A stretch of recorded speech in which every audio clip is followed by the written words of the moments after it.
কোনোভাবে পেয়েছি unrestricted access ইজিপ্টের সমস্ত পিরামিডগুলো এক্সপ্লোর করার। ও আমার গোটা জীবনে আমি এমন জিনিস দেখি। আমরা প্রাচীন ফেরাওদের সমাধিগুলোতে যাব, যেসব জায়গায় প্রবেশ করা লিগ্যাল নয়, কারণ ওই জায়গাগুলো খুবই বিপজ্জনক। এখান থেকে পড়ে গেলে কি হবে? ও আমরা নিশ্চিত মরে যাব। আমরা এমনকি পিরামিডের নিচে একটা গোপন সমাধিতে সাঁতার ও কাটবো। মাই গড! আর এগুলো এক্সপ্লোর করার জন্য আমরা মাত্র 100 ঘন্টা পেয়েছি, আর আমরা সেটা শুরু করছি এখন থেকে। সবাই আমার সাথে চলো, বেশ মজার হবে কিন্তু। এটা কিন্তু দারুণ। কেউ একজন 4500 বছর আগে পাথরটা এখানে রেখেছিল। একদম। এই পিরামিডটা প্রায় 4500 বছরেরও বেশি পুরনো। আমরা যে পথ দিয়ে যাচ্ছি সেটা মিশরবিদদের মতে রাজা খুফুর সমাধির দিকে নিয়ে যায়, সেই ফেরাও যিনি সম্ভবত পিরামিড তৈরি করতে বলেছিলেন। ওয়াও! এই যে ঘরটা দেখছেন এটাকে বলে গ্র্যান্ড গ্যালারি। আমরা এখনো অব্দি এই পিরামিডের কতটা ঘুরলাম? আমার কাছে এই প্রশ্নের কোনো উত্তর এই মুহূর্তে নেই। ও উত্তরটা খুবই ভালোভাবে দিল আমাকে। এর পরের ঘরটা হলো রাজার শেষ বিশ্রাম কক্ষ। হ্যাঁ, আমাদের তো তাই মনে হয়। তাহলে চলো যাওয়া যাক। ও, ও, ও, ভাই এটা আমি কি দেখছি? এটা তো অসাধারণ। 4600 বছর আগে এই ঘরে হয়তো রাজার মমিকৃত দেহ রাখা হয়েছিল। এখানেই তাহলে ফেরাওকে সমাধিস্থ করা হয়েছিল। হ্যাঁ, আমরা মনে করি এখানেই ওনাকে সমাধিস্থ করা হয়েছিল। মনে করো, শিওর নয়। আমার মনে হয় এই পিরামিডের ভেতরেই আরো একটা চেম্বার আছে যেটা আমরা এখনো খুঁজে পাইনি।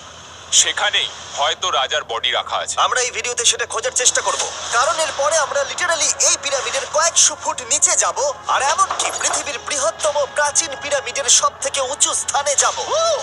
এটা দারুণ!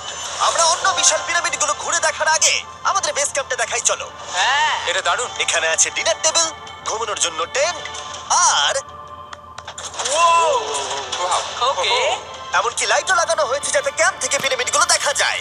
এটা হয়তো আমার দেখা সবথেকে এক্সপেন্সিভ নাইট লাইট। এই পিরামিডটা আমরা আগামীকাল এক্সপ্লোর করব। ভোর 5টায় আমরা শুরু করব। এখন সবাই ঘুমিয়ে পড়ো।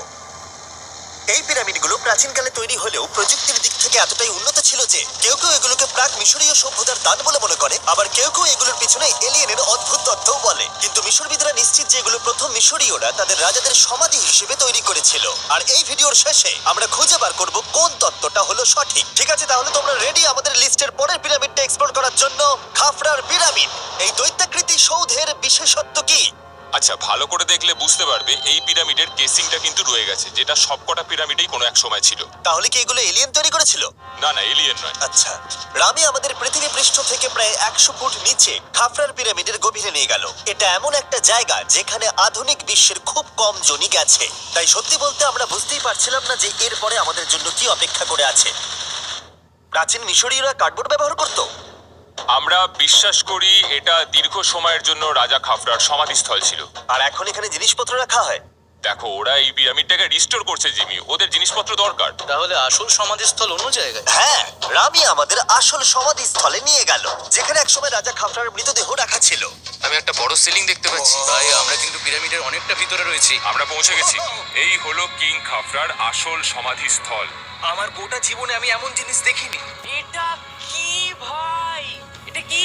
দাঁড়াও, ডেটটা দেখো। যেই সমাধিটা আবিষ্কার করেছিল এই গ্রাফিটিটা তার।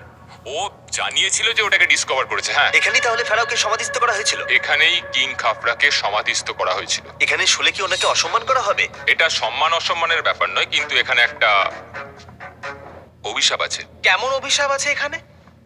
তুমি জানতে চাও?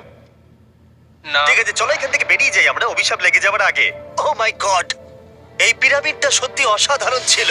এই পিরামিডটা আমাদের অনেক প্রশ্নেরই উত্তর দেয়নি, কিন্তু হয়তো পরের পিরামিডগুলো আমাদের এই সমস্যার সমাধান করে দেবে, আর আমরা আমাদের প্রশ্নের উত্তর পেয়ে যাব। এই টুমটা হলো গড ওসাইরিসের, যেখানে খুব কম মানুষই Oh my God! এখন অব্দি আসতে পেরেছে। তাহলে আমরা এখানে কি করছি? আমরা ভাবতেও পারিনি পাতালের দেবতার সমাধি মাটির নিচে এতটা গভীরে অবস্থিত। ও ভাই না, এটা তো অনেক নিচে অব্দি গেছে। আগে তুমি যাও কার্ল। ও মাই গড, ও মাই গড!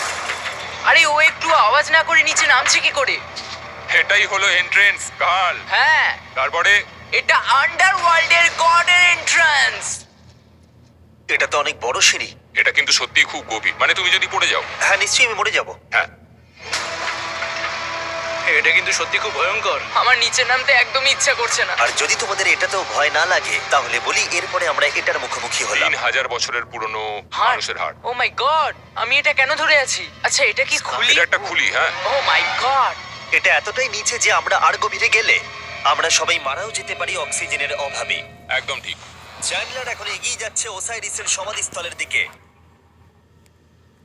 ঠিক আছে, যাওয়া যাক। ঠিক আছে, আমি কিন্তু এখন জলে।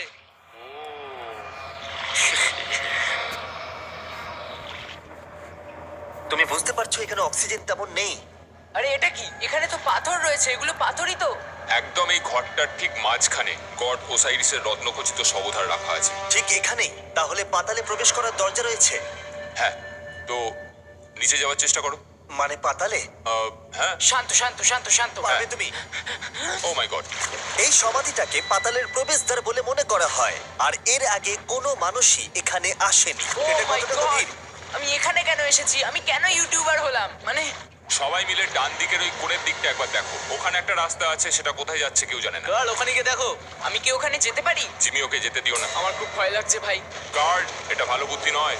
এটা প্রাচীন মিশরীয়দের একটা টানেল যার মধ্যে আজ অব্দি কেউ যায়নি। তোমার মতো পাগল আর কেউ নেই। একটু কি বলবে আমাদের ভেতরে কি দেখতে পাচ্ছ? আমি সামনে অনেকটা রাস্তা দেখতে পাচ্ছি আর এটা আস্তে আস্তে সরু হচ্ছে। ভাই আমি সত্যি মানে এখানে রীতিমতো আটকে গেছি। ও মাই গড, ও মাই কাল গড। তুমি ইতিহাসের পাতা নাম লেখালে। আমি আর একটু মনে হচ্ছে এগোতে পারবো ভাই। এর চেয়ে বেশি সময় এখানে থাকলে অক্সিজেনের সমস্যা হবে। আমরা কি এবার বেরোবো? চলো বেরোই। তাই আমরা অক্সিজেনের অভাবে মরে গিয়ে পাতালে চলে যাওয়ার আগে এসব করার কোনো মানেই হয় না, তাই না? যত তাড়াতাড়ি সম্ভব আমরা এখান থেকে বেরিয়ে গেলাম, কারণ আমি আরো বাঁচতে চাই এক্সপ্লোর করার জন্য গিজার গ্রেট পিরামিডের অদৃশ্য খাতগুলো, যেখানে এখনো পর্যন্ত মহাকাশে যাওয়ার চেয়েও কম মানুষ এসেছে। কে আমার সাথে ক্যামেল রাইড করবে? চলো যাওয়া যাক। উঠে পড়ো, আরে উঠে পড়ো। আরে ও চাইছে না আমি যাই। তোমাকে কখনো ক্যামেল কামড়েছে? হ্যাঁ, কি হ্যাঁ, ব্যথা হয়েছে? হ্যাঁ। ও আরে এরকম করো না। আজকে অনেকক্ষণ ধরে এক্সপ্লোর করা হবে। আমার তো বিশ্বাসই হচ্ছে না। জানলার তুমি ঠিক আছো? না, টানো টানো। আরে আমি পারছি না। আমাকে এটা থেকে নামাও। দেখো একে কি সুন্দর লাগছে। এটা আমার জীবনের সবথেকে ভালো শট। আমি ক্যামেলের পিঠে চেপে মিশরের পিরামিডের সামনে দিয়ে যাচ্ছি। ভাই এটা সত্যি অসাধারণ এক্সপেরিয়েন্স। আর এবার গিজা মালভূমি অভিযানের ডিরেক্টর, যেটা আমাদের লিস্টের 3 নম্বরে রয়েছে, মেন কাউরের পিরামিড ঘুরিয়ে দেখাবেন। যদি তোমরা নিচের দিকটা দেখো, তোমরা 4600 বছর আগের কিছু গ্রানাইট দেখতে পাবে। আমরা দেখিয়ে দিই এটা অনেকটা এরকম দেখতে ছিল।